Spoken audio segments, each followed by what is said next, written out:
Hi, welcome to Prayers Radio. I'm your host, Rich Jarvis. This is my co-host, John Waterhouse. John Waterhouse. This show is only about prayer. Ernest Holmes.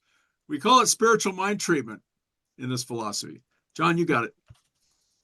I want to introduce our guest today, an amazing woman who is doing great work in our movement and making a real difference in the lives of a lot of people. Her name is Reverend Tina Miggs. I went to did her undergraduate work at University of Tampa. She became a minister through Agape Spiritual Center in Los Angeles and found her way with her husband Juan Carlos down to the great state of Florida once again. And when I first met her, she was a practitioner with her husband at the center in Fort Lauderdale, Florida. And I have to admit humbly that I immediately saw the potential in this woman and knew that she had a greater role to play. It took me 18, maybe 15 months to actually say it out loud, but she is now the senior minister at Center for Spiritual Living Fort Lauderdale. She's doing a great job. A lot of people say that when she gets up to give her talk on Sunday morning, that she's channeling spirit, and it's just touching souls in amazing and wonderful ways. And I've heard this woman do spiritual mind treatment many times, and her thoughts on this process and this discipline, I think, are going to be rich for all of us. So, welcome, Reverend Tina. Would Thank you you. kindly treat us in to this I, time I would together? love to. I would love to. And can you introduce me to every room that I walk into, please? So I just invite us to turn within in this moment as we close our eyes, as we take a deep breath, we let go of everything that has come before this moment. How wonderful it is to turn within. How grateful and thankful I am to open that inner awareness, to feel the heart beating, to be so attuned and in tune with this body temple. So grateful to recognize that there is a living, loving intelligence that is within and all around. This is that which I call God. It has many names, but the names in and of itself cannot touch the essence and the all that it is. It is a vibration. It is a frequency. It is a truth. It is a divine presence that is never in absence. And that inner God and outermost God is the one God. So I know that we are one with this divine presence, that we have been made in its image and of its likeness, that all that God is, we are, and that this is the opportunity to live in this full awareness, this full free flow of this experience, of this at one-ment with life itself. And that is what we're doing here and now. And as we know this to be the truth for and about us, I just bless this unfoldment of this beautiful conversation. I am so grateful for the coming together of these divine, individual, unique expressions of this one life, of this one mind, of this one power, of this one truth that is ever expressing in its beautiful and unique ways, and how wonderful it is to dance together in this on this day. So I am immensely grateful. I am humbly thankful. And I say, and so it is. So Beautiful. it is. Thank you. Well, you are located at, let me give our audience your web address so that they have it. CSLFTLAUDERDALE.org. I always make sure I spell it out for the folks that are possibly listening to this on Apple Podcasts or all these other wonderful things like Spotify and stuff. So, is there anything else you'd like to add or tell us a little bit about yourself beyond that? Well, yeah, I mean, Dr. John gave a wonderful introduction. I would love to add that I'm a newbie to the Center for Spiritual Living movement, which I'm super grateful for. I graduated from the Agape International Spiritual Center in 2020. And I've always said to anyone that listens that I was in a spiritual bubble. I honestly, authentically and vulnerably am saying that I didn't even know Centers for Spiritual Living existed. I didn't know that until I moved to Fort Lauderdale, until I graduated in September of 2020.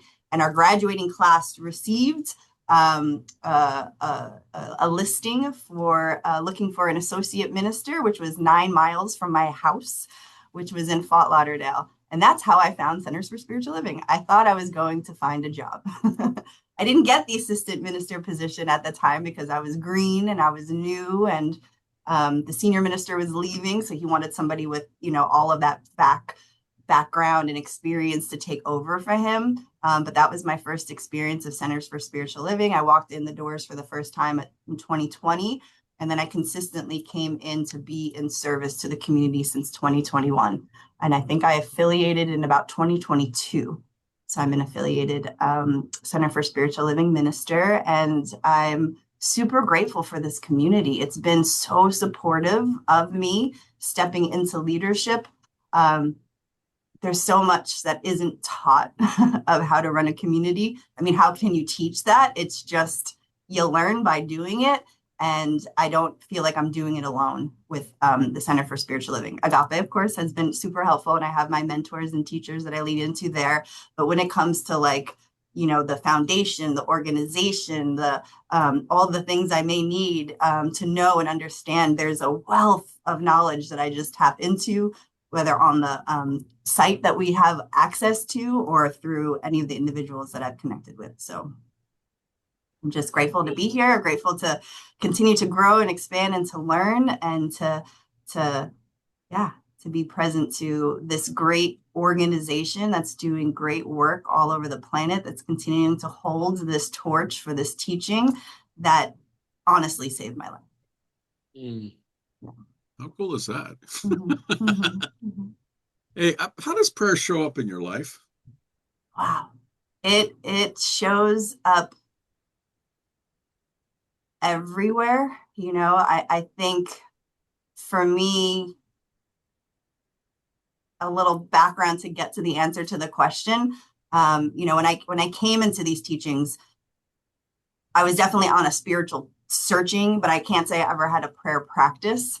And so when I had the opportunity to take prayer classes, to me, having the opportunity to pray and learn how to pray, and then encouraged with prayer partners and assignments to pray, daily with individuals, to me, I found my voice is all I can say. It allowed me to really go within, to access, whatever it is that I was moving through, and to touch deep into core traumas, core beliefs, and really speak truth to that.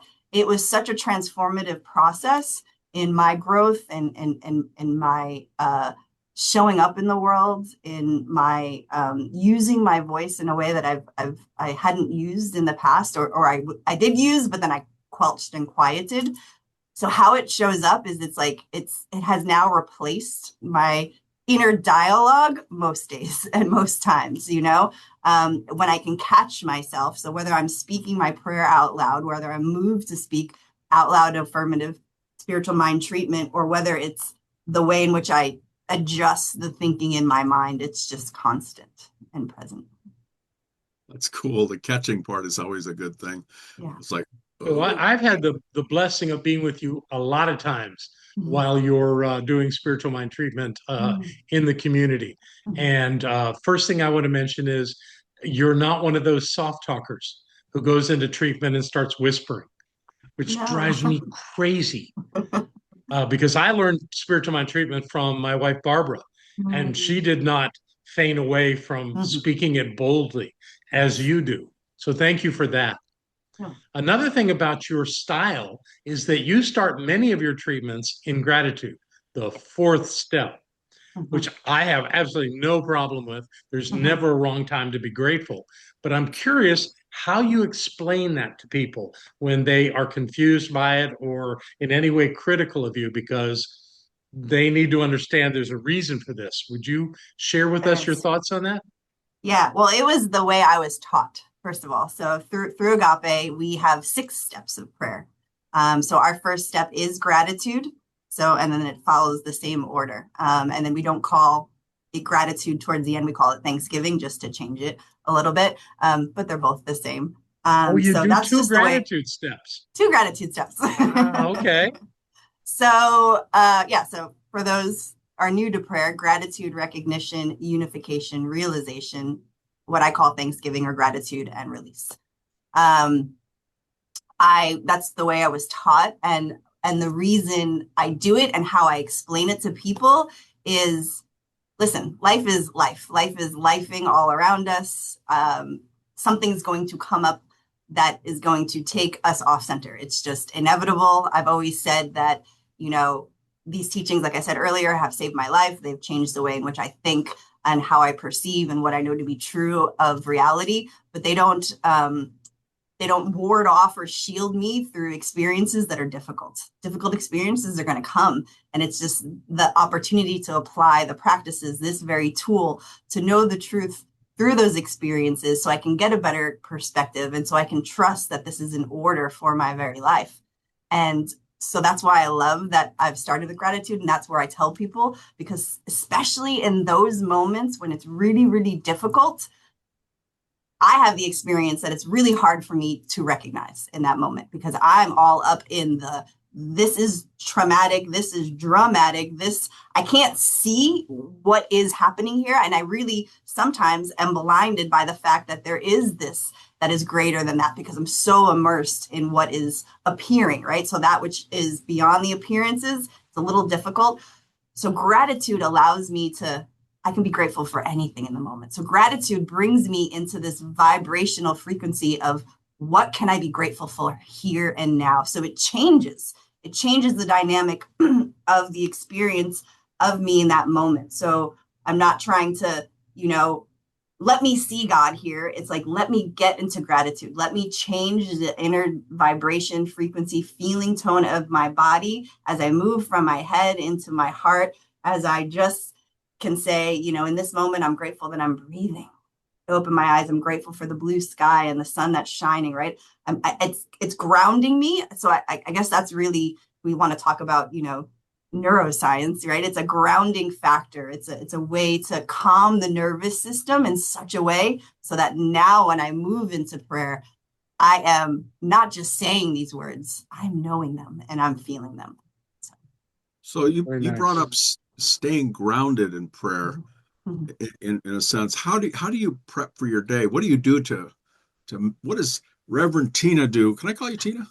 You can just call me Okay. Tina, please. All right. So how do you ground yourself in the day? Do you wake up and just, slap some cold water in your face and say, I'm alive, or what do you do? What Uh, does Tina do? it does change, but there's the consistency. The consistent thread is, um, yes, I wake up sometimes to an alarm, and I love those mornings when I wake up before the alarm, right? So those days go a little bit differently than the alarm days. So those days there's just a little bit more spaciousness, and something else has woken me up to, settle in. But ultimately, the first thing I do is I go grab a glass of water. I hydrate, right? And I walk out into my kitchen. I pour my water. I, squeeze a little lemon in it. I become really present to this process of hydration and drinking the water and cleansing and clearing, being the process of I'm drinking this. I'm hydrating. I'm, becoming present to this moment, becoming awake and aware and open and receptive and receiving. I'm in the moment of receiving. And then I have a little, I do drink coffee. So I have my little sort of, let me, prepare my coffee sort of ritual. And then I go outside and I sit with my coffee out on my front porch and I let the sun hit me. And I spend some time in the stillness. I do prayer. I do read something spiritual. And then I prepare usually to go to work, go into the office. But on my way to work is when I let my prayers fly. I don't put on the radio.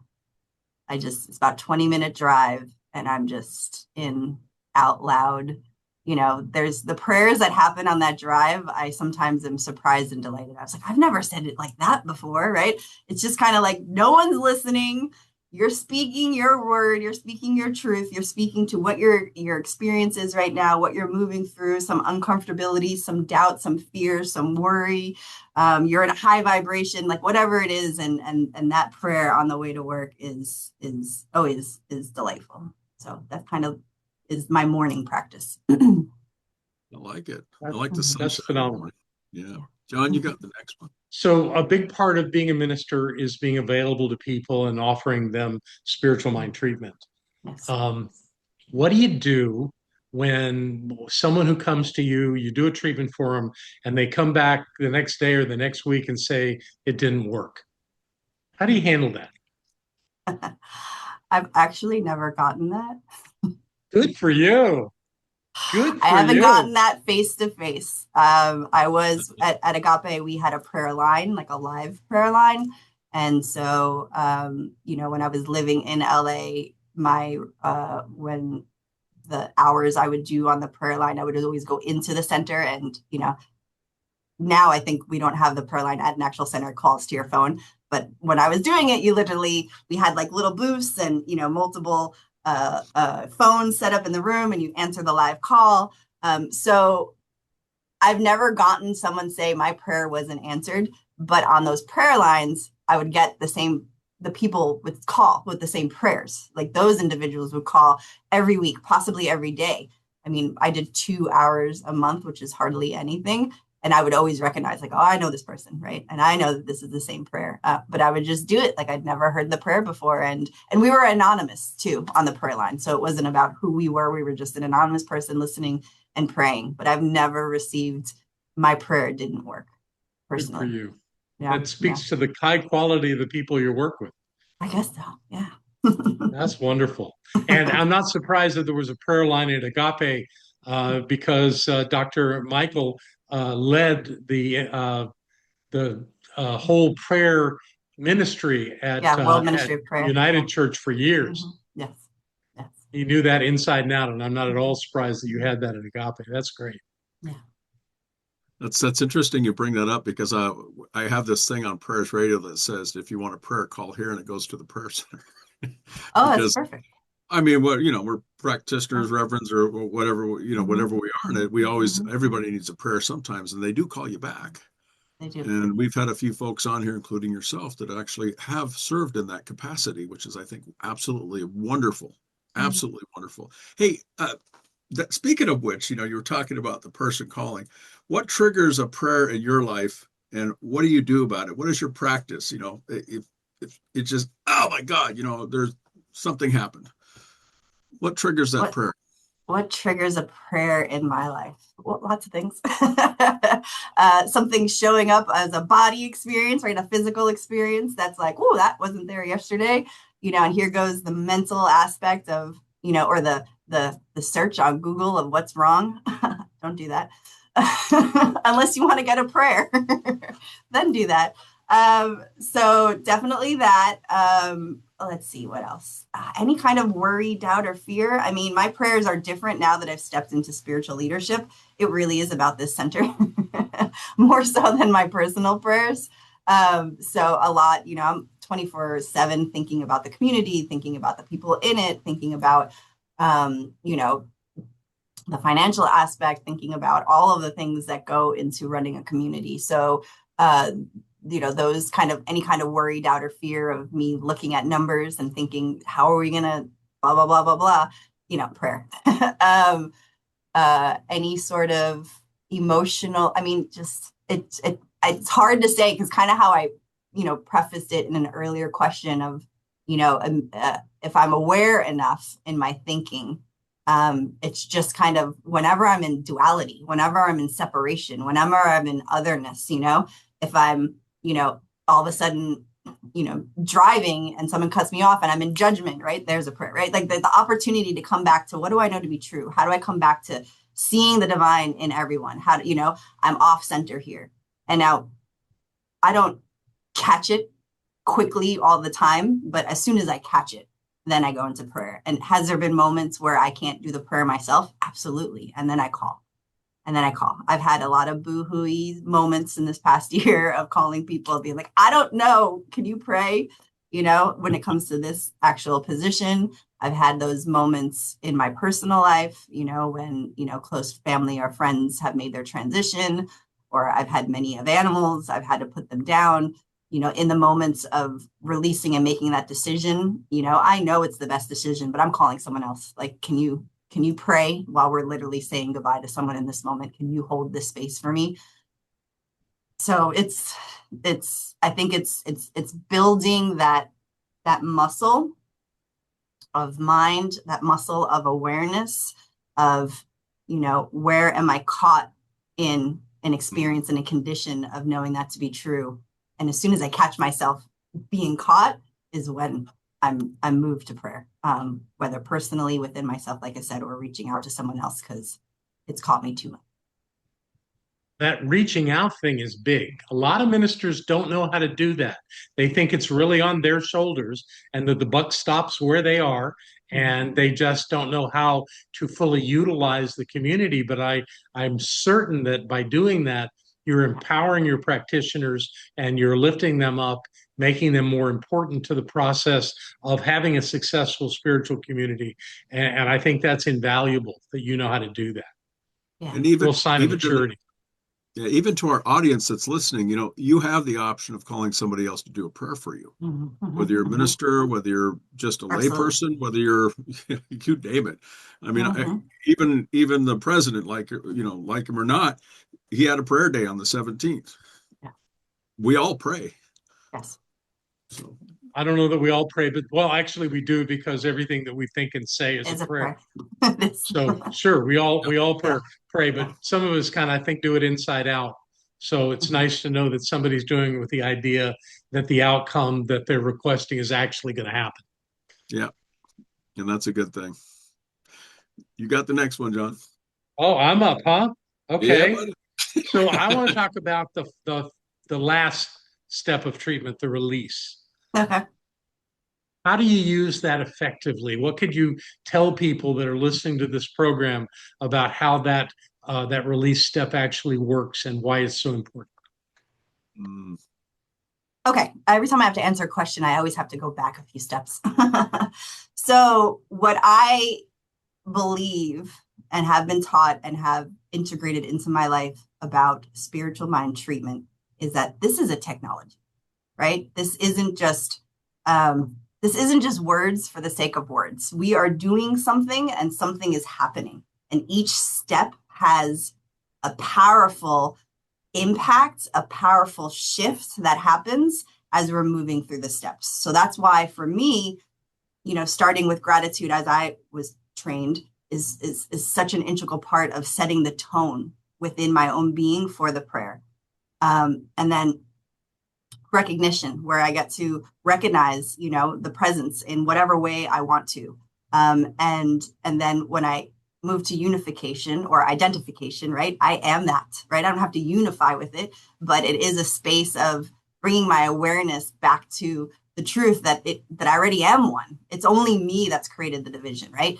So, and then the realization is the meat, right? The meat of the sandwich, if you will. It's what is the prayer, right? What is my experience? What is the truth that I'm speaking to, what is unfolding in my life, right? If it's a health issue, then that's really where I'm focusing in on my health, my wholeness, my vibrancy, my restoration, my energy, whatever it is I want to speak about.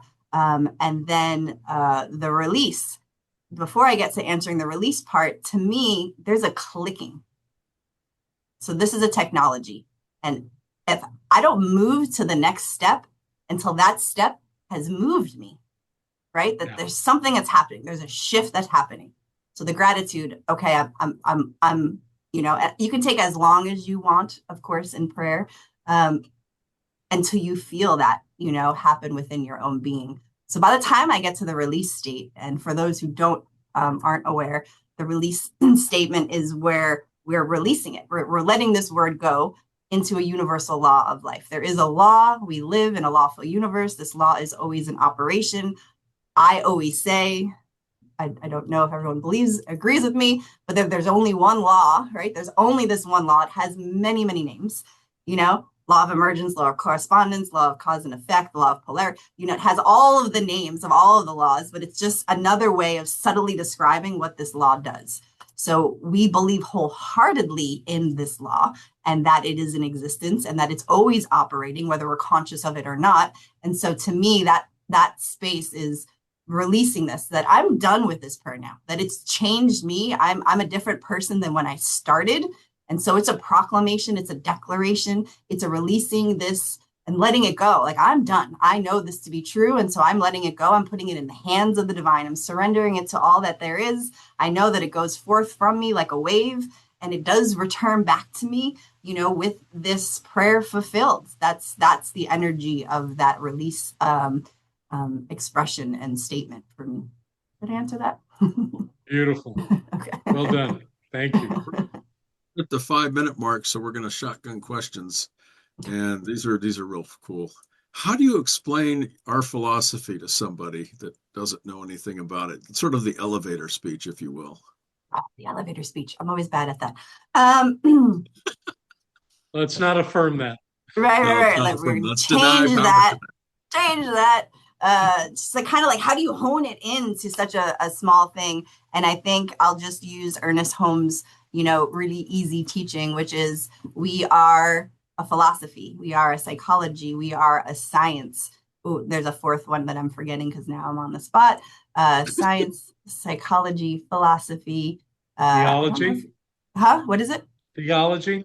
Maybe. I want to say, I don't know if he uses the word religion. Anyway, I don't know. But it's, we ultimately, we believe that we live in a universe that has laws, that has spiritual principles, that has spiritual truths, and that we get to become aware of those, and we get to align ourselves with them. And then it's not just a dogmatic teaching that you just believe this. What keeps me in science of mind, what keeps me in new thought is it's provable. And that's why the science part is so important to me, is because we are the scientists of our own life. We get to prove these principles to be true. That's how we cultivate our faith. That's how it continues to deepen and expand. That's how we continue to stay open at the top, that this is something that works. But don't believe it works because I say it works. Work it. It works if you work it. Johnny Coleman, right, Reverend? So that's it. Nice. Brilliant. And ding, well, the elevator opens. Well said. Well, let's go with the next couple of questions. John, you want to field them? Or actually, I'm going to field this next one, then you get the next one. Okay. Besides The Science of Mind, what's your favorite Ernest Holmes book?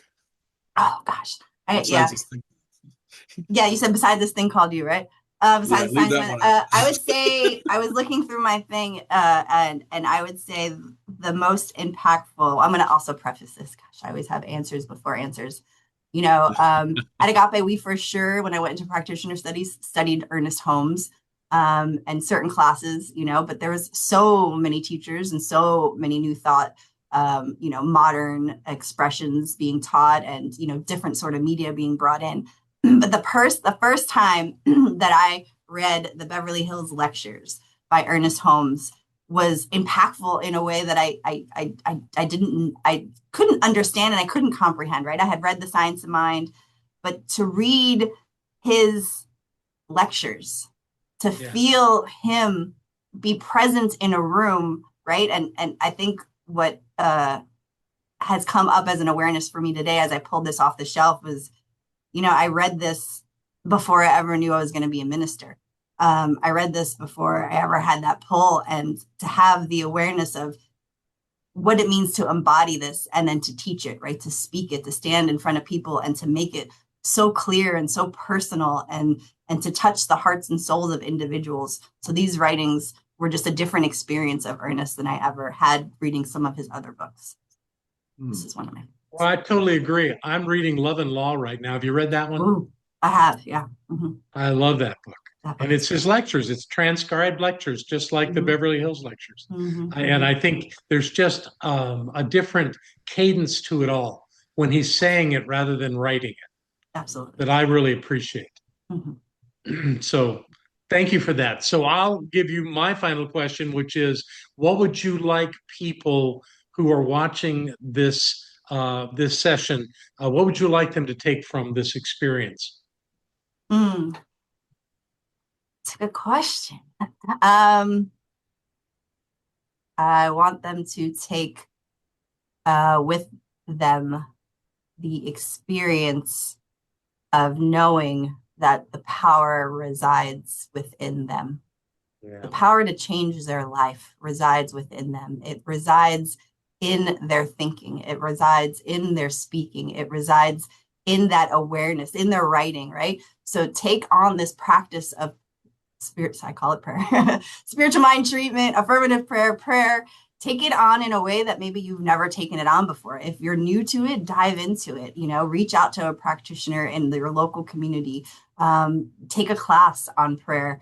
I did something different sort of here is I required, in my most recent prayer class, my students to speak their prayers. Of course, writing your prayer is one thing, but it was so transformative for me to speak it because it was uncomfortable.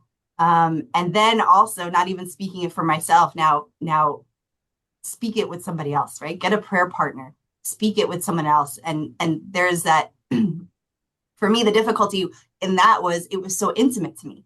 This is such an intimate experience. Now I'm supposed to share it with someone else, but it just breaks you open in such a way. And like Dr. John mentioned earlier, we're always praying. We're just not conscious of the prayers that we're setting out into this law that is always responding to us. So become more conscious in your words, in your thoughts, in your actions, in what you write and how you engage in the world. And to know that the power is in you to change your whole life experience, to change your life in a way where you'll look back and you'll be surprised and delighted in who you've become, because you've become the true aspect, the true essence, the true being that you are, because this prayer really just takes down the masks, let go of the veils, clears any idea of separation and brings you into the oneness. Beautiful. Cool is that. Well, Beautiful I'm Prayers answer. Radio. Thank you. We're Prayers Radio, and we do a weekly show here. And we want to invite you to come check out our site and check out our guest site, which is cslfortlauderdale.org. Go in the beginning if you need the spelling. That's very simple. And we thank Tina for being here. And let me ask my co-host, John, where can they find you at? They can find me at mysticlivingpress.com, where my new book is now available. It's also available on Amazon. And my podcast, A Higher Reality on the Edge of Understanding, is also through that website. You can find that on Substack and Facebook and lots of other places. So we're doing that good work and making a difference in the world. I believe we're all doing that. And I'm just grateful to be here. And thank you, Reverend Tina, for joining us today and bringing such enlightened thought to this conversation. And just remember, everything is in the show notes, so you can double check that. And John, you're our co-host here, so remember that. I will remember that. Thank you very much, Rich. That's great. And Reverend Tina, would you kindly treat us out of our time together? Yes. So it's so wonderful to turn within yet again and to become present and to feel into the very spaces in which we are sitting and to feel the shift, that conversation, that words that have been spoken change the energetic field. And so how grateful and thankful I am just to become aware of it, to engage in it, to play in it, to feel in it, to flow in it, to allow it to wash over us, to allow it to cleanse and clear and be the space and place in which we move forth from this day. Giving great thanks for all that has transpired. So grateful and thankful for Rich and his idea of this podcast, this wonderful idea to continue to be in conversation about spiritual mind treatment, to keep it relevant, to keep it prevalent, to keep it in the forefront of everyone's awareness of this powerful tool that we all can use in our life. So grateful and thankful for Dr. John for his participation in this beautiful podcast, for his way in which he continues to know this truth, be the expression of these teachings in his life, continuing to be the space and place in which he offers his knowledge to all that are seeking through this beloved new book that we just bless. We bless it all. We bless each and every individual listener right where they are. We know that they are a blessing and that they move forth from their day, from this moment, a little bit lighter, a little bit clearer, a little bit more present to the truth that God is all that there is. And this presence is always within and all around them. And to be aware of its reflection in their lives and be open to the surprise and delight and the way in which divine presence is orchestrating its perfect moments and revelations for each of us in all of that. And for that, I give so much thanks for this opportunity to be here, to be now, as I let it go for the loving presence, the infinite law. And I say, and so it is. So it is. Again, thank you, Tina, for being here. We appreciate you. Remember, to our subscribers, like, subscribe, or share. And just remember, if you don't say a prayer, you ain't got a prayer. Thank you. Bye. Bye, everybody. Bye.